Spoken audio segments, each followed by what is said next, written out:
Hello and welcome back to Bookish and welcome back to Tag Tuesday. Today I'm here with the last 10 books tag.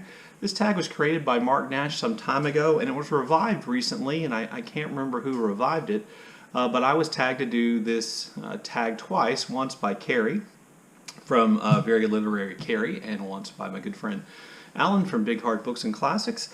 I could have sworn I'd done this tag, but when you do as many tags as I do, they have a tendency to kind of run together, I guess.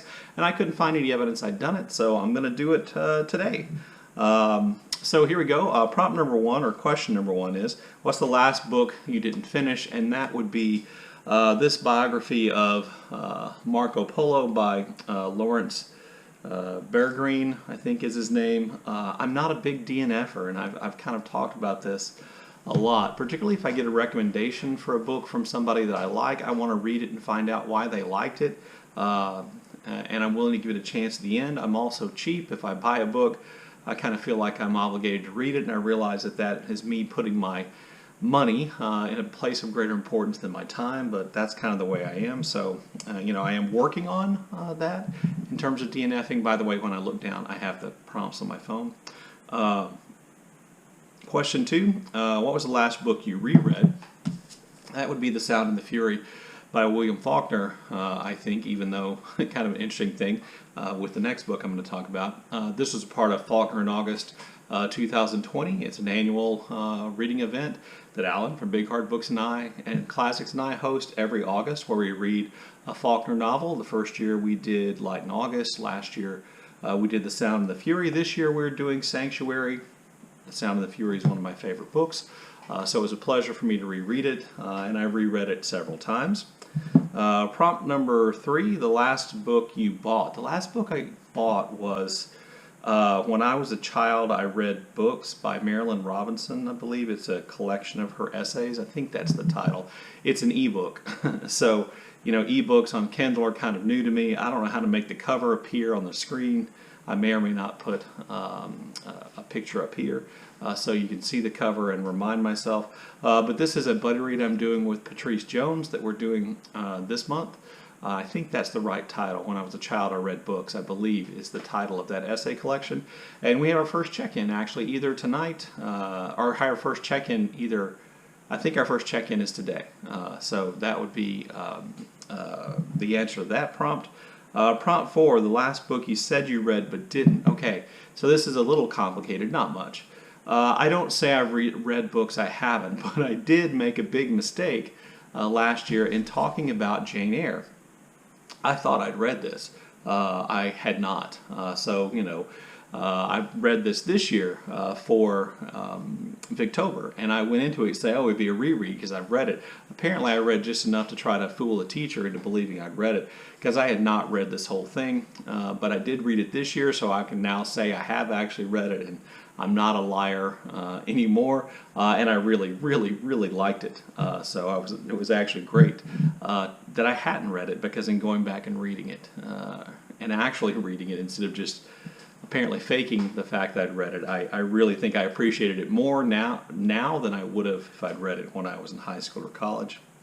Prompt five, the last book you wrote in the margins of, that would be the Autobiography of Malcolm X. This is part of a big buddy read of this book that I was involved in, but I did write in the margins of this book. I got a relatively cheap trade paperback, which I don't mind at all, and which I certainly don't mind writing in the margins of. Prompt seven, what was the last book you had signed? I've said this before, but I'm not a big one for getting books signed, and I'm not against anybody. I'm not looking down on anybody who does it, but for me, who has kind of some social anxiety issues, it would feel really awkward to stand in line and to, talk to one of my literary heroes to get them to sign a book, because I know what they're doing is promotion and it's perfunctory, and it would just be awkward. However, I have had a book signed a long, long time ago. I had this copy, and I think I mentioned it before on my channel. I had this copy of the First World War by historian Martin Gilbert, or Gilbert, I can't remember if he's French or not. I had this book signed, but I didn't have it signed by the author. I had it signed by one of my baseball-playing heroes, Nolan Ryan. So what happened was, I was on a flight from Dallas to Houston, I believe, yes. And my wife and I saw Nolan Ryan and his wife get on the plane, and it was around Father's Day, so I thought I would get him to sign something for my dad, because my dad also likes Nolan Ryan as a baseball player a lot, and so we got like a sheet of paper from Southwest Airlines, like a little notepad thing, and he signed it, but I didn't have anything for him to sign myself, except I was actually reading this history of World War I at the time, and so the only thing I had for him to sign was the inside of this book, and he did. So that was nice enough. By the way, I didn't ask him on the plane. I kind of lurked in the jetway, waiting for him to come up, and he was kind enough to sign there. I felt like that was probably the most private place we could. I didn't want to draw attention to him, so he got mobbed more than he would have anyway. But anyway, that's the last book I had signed, and I think maybe the only book I've had signed personally, and again, not by the author. How awkward is that? Anyway, it seems like a strange story now that I've told it. 7, what was the last book you've lost? That would be Tropic of Capricorn by Henry Miller, and I lost it, so I don't have a copy of it. And, this is actually one of those books, when thinking back on Tropic of Cancer, which I also read by Henry Miller, I'm not all that sad that I lost it before I finished reading it. I think I was about halfway through Tropic of Capricorn. So kind of related to the next question, I never replaced that copy of Tropic of Capricorn. And the next question is, prompt 8 is, the last book you had to replace. I don't replace my own books. I'm pretty sure that we've ended up having to purchase a book for my kids in college more than once, and so that might qualify. But I really don't replace books. And to give you some idea of how I don't, I'll show you some books that should have been replaced. This is my copy of The Unbearable Lightness of Being, which I reread last year as a part of Maybe Midrash. And the cover was actually coming off, and I had to tape it back on there. But it also has wine stains at the back, because I was in college when I read it. You can kind of see it on there too. And apparently one of my roommates spilled wine on the coffee table where I had it setting. They got ruined. And then famously, I think a long time ago when I did a tag about weird bookish facts, I talked about my copy of 100 Years of Solitude by Gabriel Garcia Marquez. This is still the only copy I have, with a tiny print and the mass market paperback. And if you look closely, I don't want to gross anybody out, if you look closely, you'll see there's a stain here. That's where one of my friends in college vomited on the book. He didn't vomit directly on the book. The book was kind of like, collateral damage. But I've kept that book too and never replaced it, as gross as that now sounds. Prompt number 9, the last book you had an argument over. Alan mentioned this too, and it's the same book, and that is Ulysses by James Joyce. This is my mom's old hardback edition, which is falling apart, which I stole from her.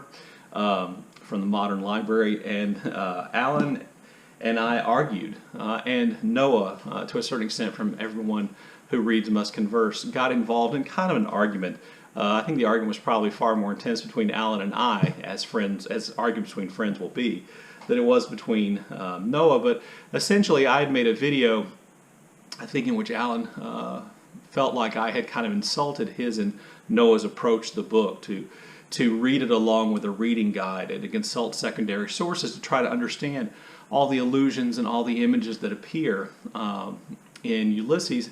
And I said in my video that I just didn't want to do that. I just wanted to read it fresh and read it for myself and gain my own impressions. So anyway, in my video, I said something which led to this argument between myself and Alan and Noah. It's all been straightened out since then, but that's the last book we had an argument over. And if you're going to have an argument about a book, Ulysses seems to be the one to do that. And then prompt 10, the last book you couldn't get hold of. Okay, so that book is a collection of short stories called Points of Honor by Thomas Boyd. If you watch my channel, you know that I've written about and researched the life of American author Thomas Boyd. And one of my kind of goals is to have a first edition or an original edition of all of his books. There are still 2 books that I don't actually have a first edition for, and one of them is Points of Honor, and it was published in 1924, 1925, and it only had 1 edition in printing. It only sold something like, I think 2,000 copies, and I haven't been able to find a volume of that, or a copy of that book, or an edition of that book that I was willing to pay for. So that would be an example. Anyway, there you go. That's the last 10 books tag. I'm not going to tag anybody because, like I said, this tag has been around for a while, and in addition to that, it had a revival. If you want to do this tag, it's a great tag, fun tag, nice to think about, good topics of discussion. If you want to do the tag, by all means do it. Look forward to your comments in the comment section below, and as always, thank you for watching.